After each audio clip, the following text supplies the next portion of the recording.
Assalamualaikum warahmatullahi wabarakatuh. Kali ini kita akan mempelajari kelas 5, tema 4, sehat itu penting, subtema 2, gangguan kesehatan pada organ peredaran darah, pembelajaran 3. Di sini ada percakapan teman-teman antara Dayu dan teman-temannya. Aku malas, badanku lemas. Bagaimana kalau wawancaranya nanti sore saja? Saat malas tak bertenaga, jangan diam seperti patung. Ayo kita berolahraga bersepeda keliling gunung. Benar kata Dayu. Ayo kita berangkat menggunakan sepeda. Nah, hari ini Dayu dan teman-temannya akan melakukan wawancara. Dayu, Edo, dan Lani sepakat untuk berangkat bersama. Mereka juga sepakat bahwa Dayu dan Edo akan menghampiri Lina terlebih dahulu. Kemudian berangkat lalu menuju ke tempat narasumber wawancara.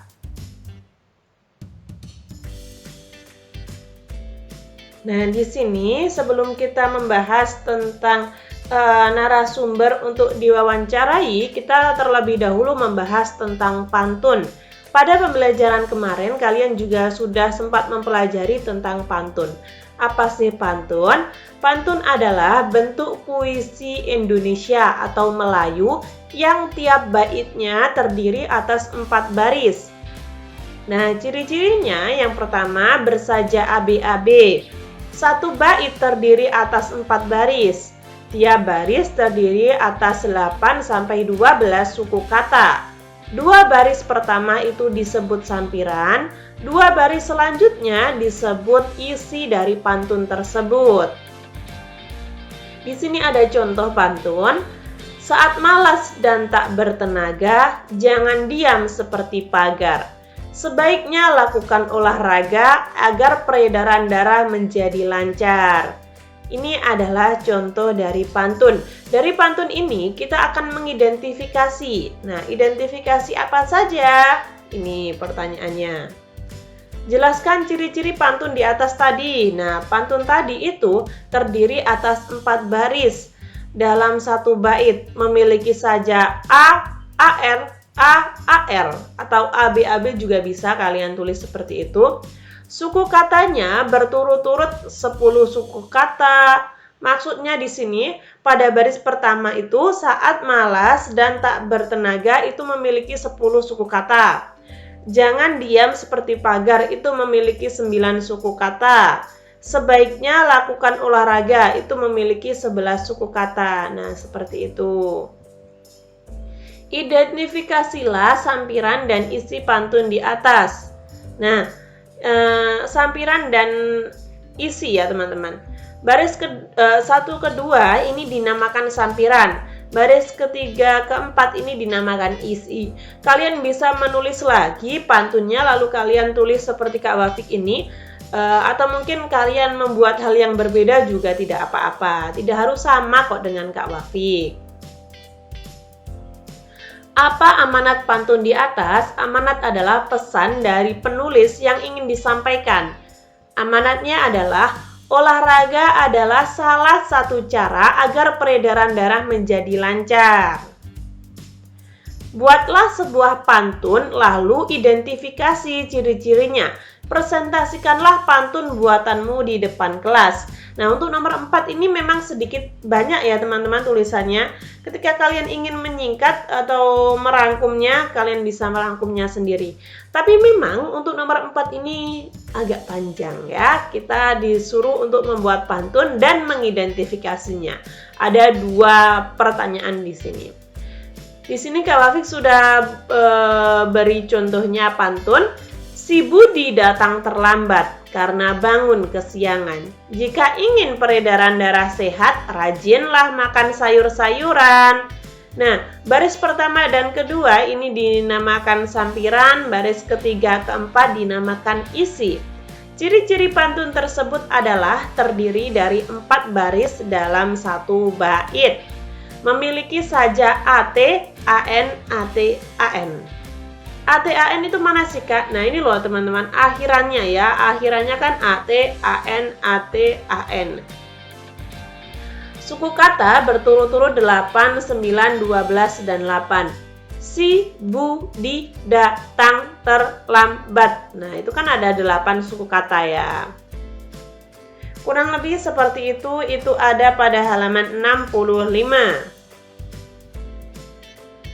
Dayu, Edo, dan Lina berangkat melakukan wawancara menggunakan sepeda. Mereka membutuhkan waktu setengah jam untuk sampai ke tempat wawancara. Dayu, Edo, dan Lani sampai ke rumah narasumber wawancara. Mereka akan mewawancarai Pak Damar. Pak Damar merupakan pengusaha sandal kesehatan.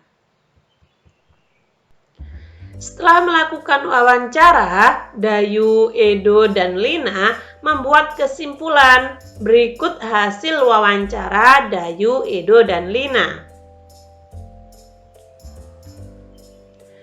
Ini adalah hasil dari wawancara yang dirangkum ya. Mari kita baca bersama-sama. Pak Damar merupakan pengusaha sandal refleksi. Pak Damar memproduksi sandal yang dapat digunakan untuk melancarkan peredaran darah. Sandal refleksi buatan Pak Damar terbuat dari kayu. Kayu tersebut diperoleh dari daerah sekitar tempat tinggalnya. Pak Damar hanya membeli kayu berkualitas.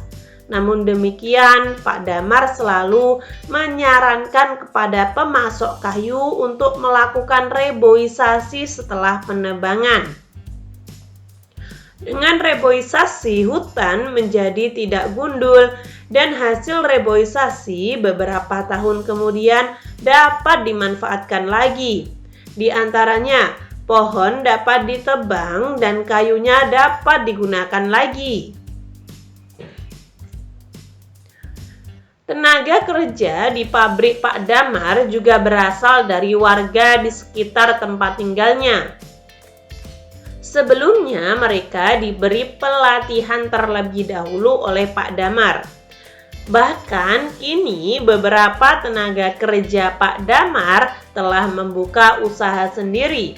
Pak Damar kemudian menjadikan mereka sebagai mitra kerja untuk memenuhi permintaan pasar yang semakin meningkat. Nah, yang dilakukan Pak Damar ini menguntungkan lingkungan, juga menguntungkan dari interaksi sesama manusia ya. Identifikasi interaksi manusia dan lingkungan pada bacaan di atas. Nah, Pak Damar itu memperoleh kayu daerah sekitar tempat tinggalnya untuk dijadikan sebagai bahan pembuat sandal refleksi. Pernahkah kalian memakai sandal refleksi? Nah, itulah yang dibuat oleh Pak Damar ya. Apa sih Kak interaksi? Nah, interaksi itu adalah hal saling melakukan atau berhubungan. Interaksi itu berhubungan atau mempengaruhi. Bagaimana pengaruh interaksi manusia terhadap lingkungan bagi masyarakat dalam bacaan di atas?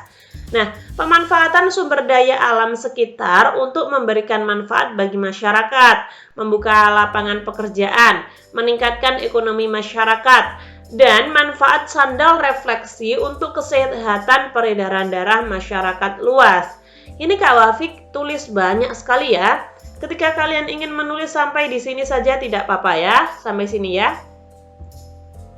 Namun ketika kalian ingin menulis semuanya itu lebih baik, lebih lengkap, lebih bagus. Apa manfaat usaha Pak Damar bagi masyarakat sekitarnya? Membuka lapangan pekerjaan. Manfaatnya dapat membuka lapangan pekerjaan, meningkatkan ekonomi masyarakat sekitar, dan memenuhi kebutuhan sandal refleksi bagi masyarakat tersebut. Apa yang dilakukan Pak Damar untuk mengurangi kerusakan lingkungan akibat usahanya? Tadi sudah dijelaskan bahwa Pak Damar itu memberikan saran kepada pemasok kayu untuk melakukan reboisasi agar hutannya tidak gundul.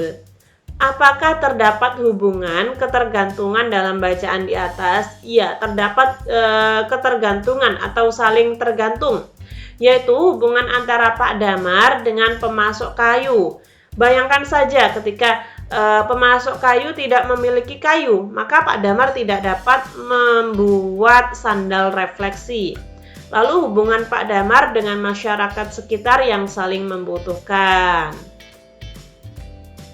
Ini ada halaman 68 teman-teman. Selanjutnya, ayo mengamati. Lakukan pengamatan terhadap masyarakat di sekitar kalian. Identifikasi aktivitas masyarakat di sekitarmu yang berkaitan dengan pembangunan sosial budaya. Buatlah laporan berdasarkan hasil pengamatanmu. Presentasikanlah hasil di depan kelas. Itu bisa kalian lakukan bersama teman-teman kalian ya. Sore itu, dusun tempat Dayu tinggal akan mengadakan pemilihan ketua RT. Sebelum acara dimulai, Dayu membantu untuk mempersiapkan tempat pemilihan.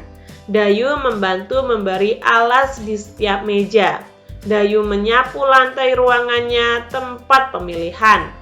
Dayu juga membantu mempersiapkan makanan dan minuman untuk panitia pemilihan.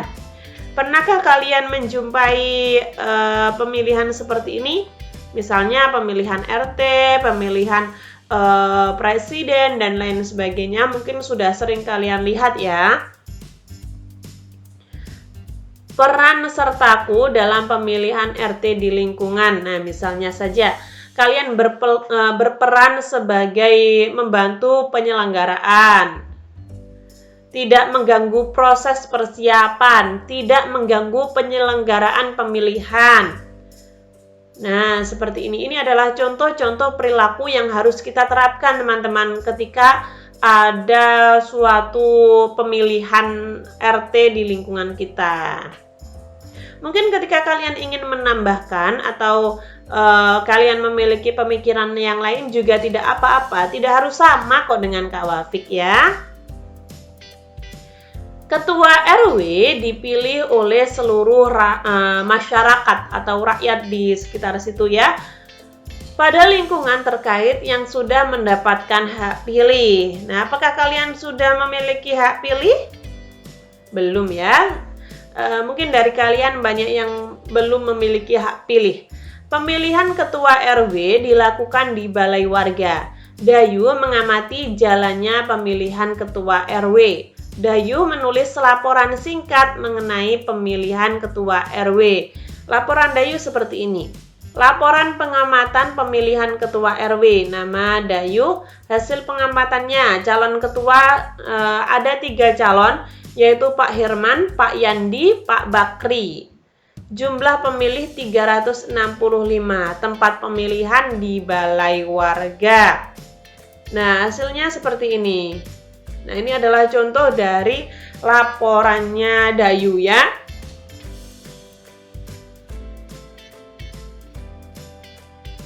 Sekarang kalian mendapat tugas untuk membuat sama seperti Dayu tadi ya, membuat laporan singkat mengenai pengambilan keputusan. Nah, ini kalian bisa tanyakan kepada guru kalian, dikerjakan tidak. Nah, ketika dikerjakan kalian tulis di komentar, nanti Kak Wafik usahakan untuk membahasnya.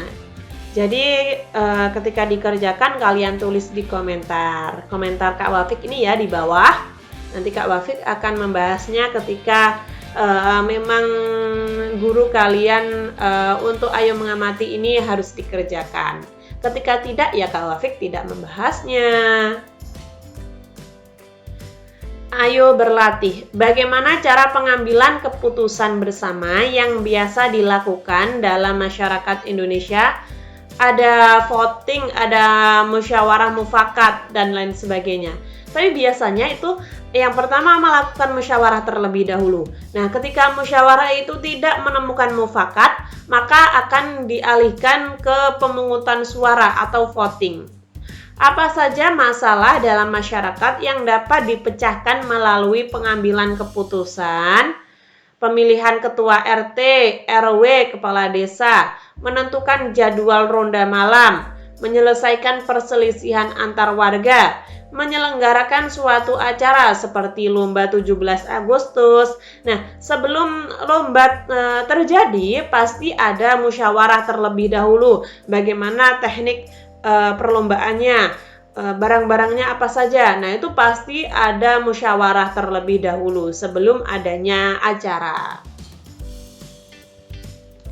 Bagaimana cara masyarakat melaksanakan tanggung jawabnya sebagai warga? Di sini Kak Wafik sebutkan banyak, ketika kalian ingin sebutkan beberapa tidak apa-apa ya. Namun ketika kalian ingin menyebutkan semuanya itu lebih baik. Ikut serta dalam pemilihan ketua RT, RW, atau kepala desa. Menjaga kebersihan lingkungan. Melaksanakan ronda malam. Menjaga kerukunan antar warga. Nah, meskipun kita itu berbeda antara warga satu dengan warga yang lain, kita harus tetap rukun, menjalin kerukunan.